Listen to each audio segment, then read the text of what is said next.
So we're not seeing a third day of gains for global stocks, but we did see two back-to-back gains for global stocks, which in itself, relative to what we've seen over the last 6 weeks, is something of an achievement. I guess a lot of what we saw on Capitol Hill with the Senate agreeing to that bailout package for the US economy, that had been very well trailed, hadn't it? Very well expected.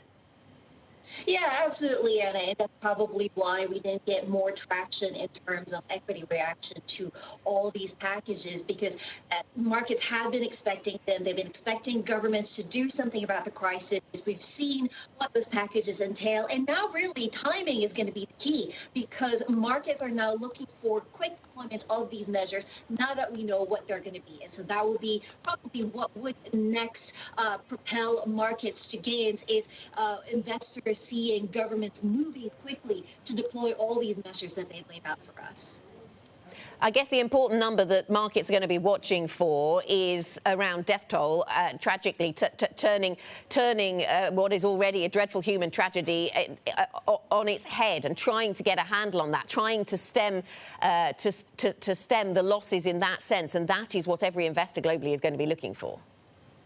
Yeah, unfortunately, Anna, that is going to be what the numbers that will guide investors in the near future, because as previous guests on this show have said, and what we're hearing on the street as well, economic forecasts are really not something to be trusted at the moment, just because it's hard to quantify the magnitude and length of the impact of the virus. And so investors are turning into less traditional measures, more granular details, apart from data related to the virus itself and the rate of infections and deaths. Of course, there are other less traditional measures that we've seen investors use. Some of them include data on activities, human activity around key cities, and people trying to gauge whether that will be the next site of a virus hotspot. So these are kind of less traditional things that investors are starting to look at, just because economic forecasts are really hard to pin down at the moment.